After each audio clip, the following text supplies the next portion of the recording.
खूनी कुआं। सीमा गर्मियों की छुट्टियों में अपनी नानी के गांव आई थी। सीमा नानी के घर पहुंचने के बाद अपनी नानी के पैर छूती है और उनसे आशीर्वाद लेती है। तभी उसकी नानी उससे कहती है, इतनी बड़ी हो गई मेरी सीमा, चल जल्दी से हाथ मुंह धो ले, मैं तेरे लिए खाना लगा देती हूँ। भूख लगी होगी ना?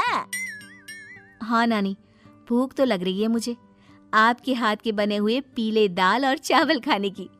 कितना टाइम हो गया है मुझे आपके हाथ का बना हुआ दाल चावल खाए हुए।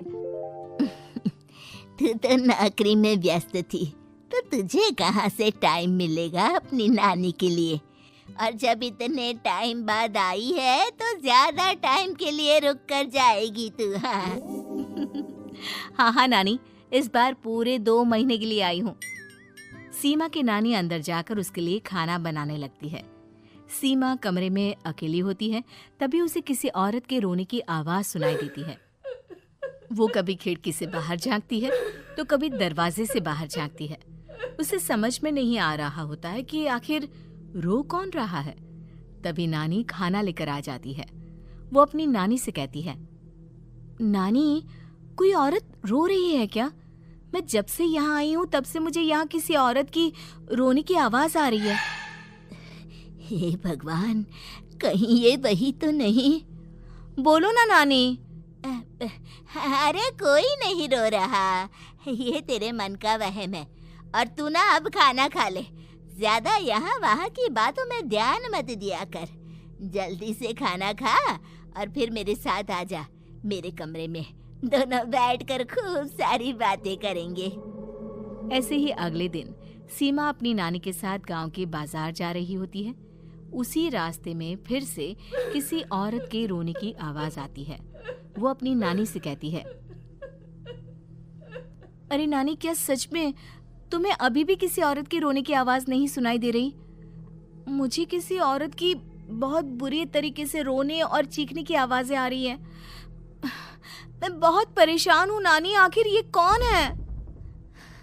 मुझे लगता है कि सीमा को शहर भेज देना चाहिए, यहाँ रहना उसके लिए ठीक नहीं।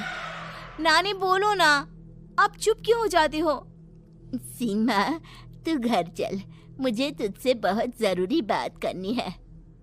नानी सीमा को घर ले आती है और सीमा से कहती है, सीमा, कल सुबह तू शहर वापस चली जाएगी। अरे अचानक? आखिर क्या बात है नानी, आप मुझे ऐसे जाने को क्यों कह रही हो? मैं बस जो कह रही हूँ उस पर ध्यान दे। तू कल सुबह यहाँ से चली जाएगी, और ये बात मैं कोई मजाक में नहीं बोल रही। तू कल जाएगी तो मतलब जाएगी। अरे नानी, चली जाऊंगी मैं, ठीक है, पर आखिर बात क्या है ये तो बता दो। मम्मी से कोई बात हुई है या फिर मुझसे कोई गलती हुई है जो तुम मुझे अचानक से जाने के लिए बोल रही हो? देख सीमा, रात बहुत हो चुकी है और मुझे इस बारे में कोई बात नहीं करनी। चल, अब चल के मेरे साथ सो जा। सुबह की बस पकड़कर तुझे शहर भी तो जाना है। सीमा को अपनी नानी का ऐसा व्यवहार देखकर बहुत ही अजीब लगता है। उसे कुछ समझ में नहीं आ रहा होता है कि आखिर उसकी नानी उसे अचानक से गांव छोड़कर जाने के लिए क्यों कह रही है। ये सारी बातें सोचते सोचते सीमा की आंख लग जाती है और वो अपनी नानी के साथ सो जाती है।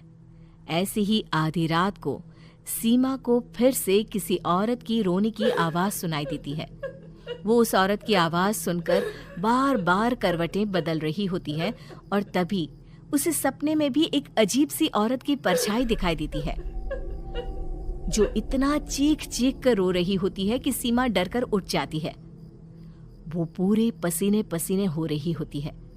वो अपने आसपास देखती है तो घर में बिल्कुल शांति का माहौल होता है। सीमा घबरा जाती है। वो अपनी नानी को जगाने की कोशिश करती है, मगर उसकी नानी नहीं जगती। सीमा को फिर से उस औरत की रोने की आवाज सुनाई देती है। आखिरकार सीमा अपने आप को रोक नहीं पाती और वो घर का दरवाजा खोलकर बाहर निकलती है। आखिर ये माजरा क्या है? आज तो मैं पता करके रहूंगी। अब आवाज का पीछा करती हुई सीमा आधी रात को गांव के चौपाल के पास बने कुएं के पास पहुंच जाती है, जहां कुएं की चारों ओर बेड़ियां लगी होती हैं। उन बेड़ियों में लगे हुए ताले के साथ एक लाल रंग का कपड़ा और माता रानी का कलावा बंधा हुआ है। उस कुएं में से सीमा को किसी के रोने की आवाज आती है। सीमा परेशान हो जाने लगी। इस कुएं में कौन है? कौन है यहाँ? सुनो, कौन है? कौन रो रहा है? वो चिल्ला कर पूछती है और साथ ही लोगों को जगाने की कोशिश करती है, मगर किसी को भी उसकी आवाज सुनाई नहीं देती। अब सीमा खुद उस कुएं के पास की बेड़ियों और तालों को खोलने की कोशिश करती है और किसी तरह कुछ देर की मशक्कत के बाद सीमा उसको खोल भी देती है। जैसे ही वो कुआं खोलकर उसके अंदर झाँकती है, सीमा उस कुएं में गिर जाती है। इतने में उसकी नानी की नींद भी खुल जाती है और सीमा को पास ना देखकर नानी परेशान हो जाती है। नानी घबराकर पूरे घर में उसे ढूंढने की कोशिश करती है, जिसके बाद उसकी नानी और सभी लोग उस खूनी कुएं के पास जाते हैं और सीमा की नानी कुएं के पास खड़ी होती है।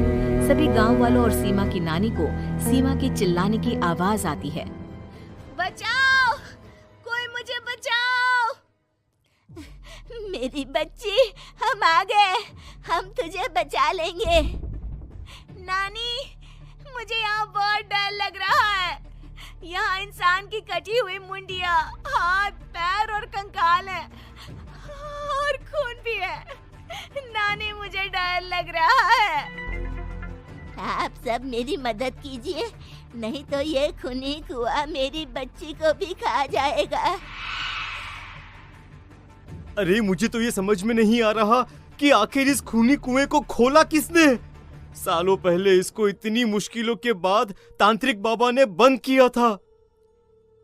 अरे पूरा गांव खूनी कुएं के बारे में अच्छे से जानता है, तो कोई भी जानबूझकर तो ऐसा करेगा नहीं।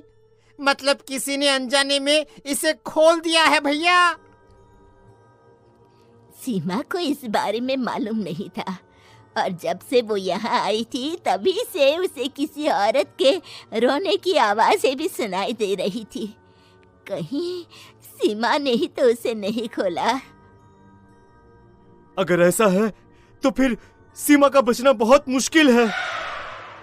वहीं कुएं के अंदर सीमा रोते हुए बैठी होती है कि उसे आवाज सुनाई देती है जो कुएं के बाहर खड़े गांव वालों में से किसी को सुनाई नहीं देता। आज सालों के बाद मुझे ताजा खून मिलेगा। तेरा खून पीकर आज मैं अपनी प्यास बुझाऊंगा।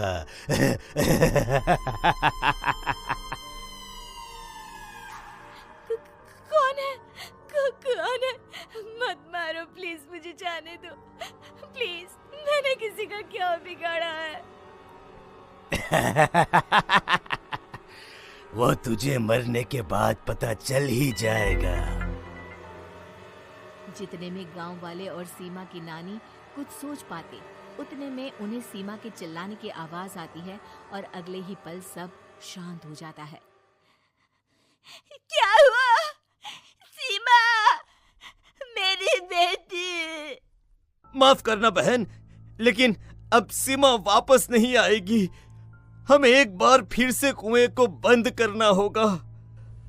गांव वाले तभी तांत्रिक को बुलाकर लाते हैं। एक बार फिर अपनी शक्ति से तांत्रिक बाबा उस कुएं को हमेशा हमेशा के लिए बंद कर देते हैं और वहां एक बोर्ड लगा दिया जाता है कि यहाँ आना